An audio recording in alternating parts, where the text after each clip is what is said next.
Hi, everyone. I wanted to make a quick video about a prophetic dream that I had that I see is now coming true. I kept this dream in my journal and would refer back to it a few times, wondering, is this the time that this is happening? And I feel that now it is. And I also feel that the message that I received, not only the dream, and understanding what was really going on and what we were feeling and what was happening in the world. But also, it was followed by a channeled message of a wonderful exercise that we can do when we feel that this event is happening. So, when I say event, it's really a series of events, and it's this overall understanding of what we are experiencing together. So, my name is Patty Fields. And if you don't know who I am, and I receive messages through dreams, visions, and channeled writing. And I share these messages because they're so helpful to me. My guides are practical, which I love. And they allow this understanding, this deep spiritual understanding, but also recognizing that we are having a human experience. And how do we manage this human experience in a way that allows us to expand our consciousness so we can embrace and express more of who we are? So let me go right into the dream, and then I'm going to share the channeled message on the screen so you can read along. And then at the end, you will have an understanding. Maybe if this resonates with you, it's like, okay, I'm really experiencing that. And at the end, I'm going to share what this exercise was that I've been using, and it's extremely helpful. You don't think at first it is, because you're like, okay, that seems a little too simple. But when we have the vigilance to keep doing this simple exercise, it does have quite a profound effect. Okay. So in this dream, I enter a waiting room, and I understand that these waiting rooms exist all over the world. But I've been assigned to this particular waiting room, and it was set up like a doctor's office. So I walk in, and there's rows of chairs along the walls and in the middle, and people are waiting. And the feeling in the dream was there's a anticipation, something is coming, no one knows what it is, and so you can't prepare unless you actually know what it is. And so it was somewhat nerve-wracking, not overly fearful, but this sort of like you're about ready to get on a roller coaster ride, let's say, and the closer you get to the line or the front of the line, the more, you kind of feel, oh, here it comes, here it comes, here it comes. So this is my waiting room. These are the people that I've been assigned to, that I'm waiting with. Now, I feel this anxiety, slight anticipation, but I have brought an oxygen mask, and had it on my left side. And when this anticipatory type energy would, rev up in the room, I would keep patting my oxygen mask just to make sure I had it. And I had this thought, as long as I can breathe, I will be okay. Now, the thing that led a little bit more to the anxiety was there was nothing to prepare. You didn't know what it was, so you couldn't prepare for it.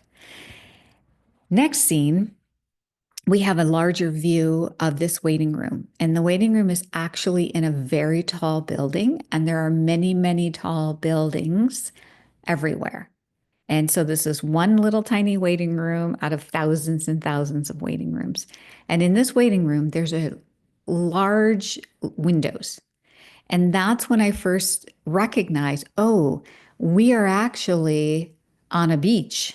We're on the sand, and I can see a vast ocean out the window.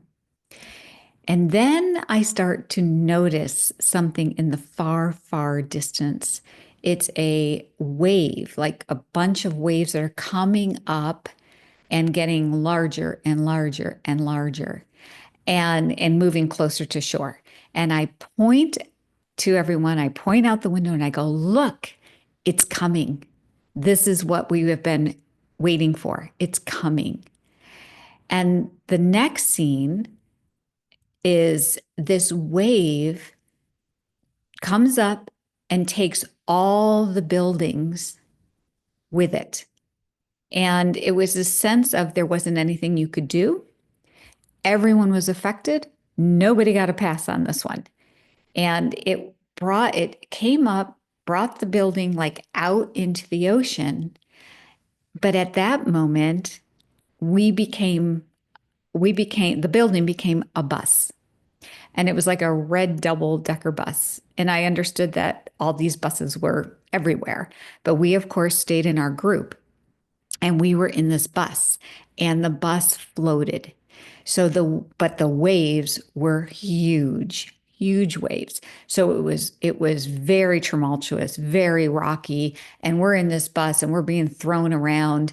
And we then all look up and see the largest wave so far, as high as you can imagine, and it's right over the bus. And that sense of, oh my gosh, it's going to bury us. It's coming down. Just as we reached that peak, that pivotal moment where it was like, it's all going to just crash on top of us, suddenly the wave just started to recede back into the ocean.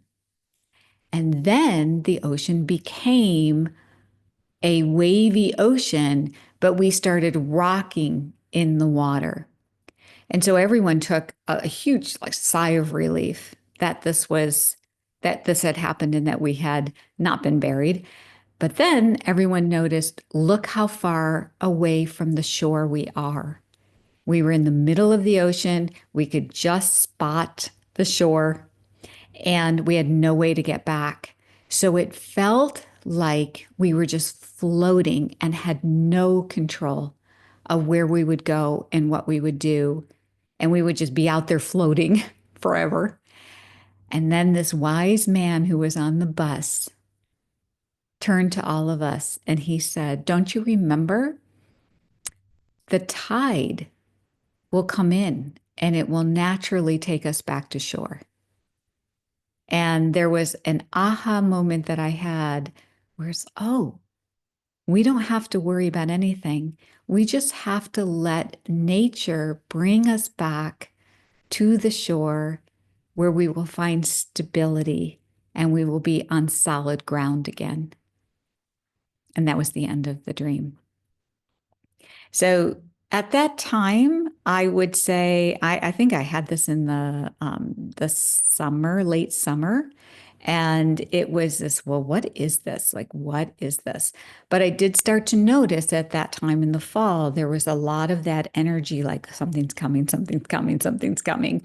Um, and so after that, the fall, I kept going back to this dream with the most important part of that message. And if, dream, water in dreams are emotions. And basically, it also is movement of change. So flow, it's like universal flow, emotions, sort of things being taken, how vast an ocean is. It's so powerful.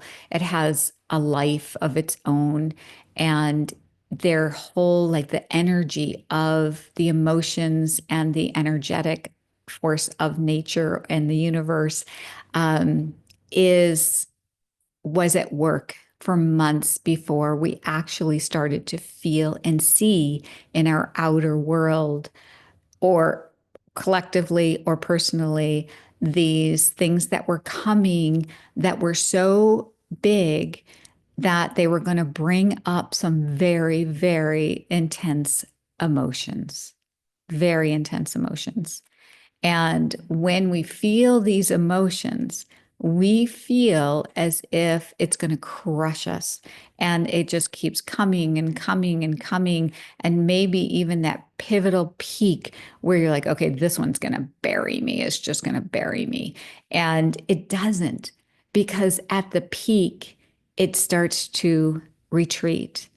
and riding these waves of what we are seeing in the world. We are not on solid ground at all.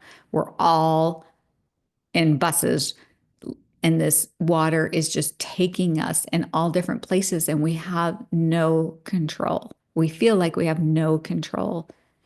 And the idea that we are in our own little buses, it's we were with a community. So that's also an important part of the dream, is to be in a sense of community, whether it's an online and just from video to video, or you have friends that you can talk with. But we were not alone. Nobody was alone. Everybody had a community that they were weathering this change with. And then ours, and I'm sure many others, has this wise, I'll say, guide who shows up in my dreams sometimes and gives me like the final message, like, don't worry, don't worry, don't worry.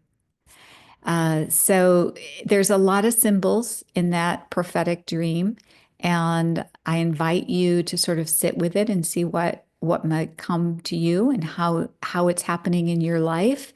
Wear an oxygen mask, breathe, breathe, breathe. I do that a lot. I take a deep breath and exhale. We all have the breath. The breath is that universal source of life. Everybody can breathe. And we are protected, even though it doesn't feel like we're protected. We are in these floating buses, and we're not drowning, even though it feels like we're really on rocking and being tossed around. We are secure within our communities, within our own selves, and within the universal source or universal energy. So, what I wanted to leave you with is a message that I received when I asked a couple months later after I got the dream. It's like, what can we do right now when everything just feels topsy-turvy and we have these internal emotions that seem so intense and feel like it's going to bury us? Um, Give me a simple message, a simple exercise that I can do when this happens. And I will also include in the description box a link to a video that I made on anger and hurt. And that's those specific energies and the message that came through for those particular ones. And that would be also very helpful to add to your practices. So let me share my screen. Let's see if let's see if I have it here. Okay. And so you can read along if you want. It's not long, but let me read it to you, and then I invite you to maybe use this in your own experience.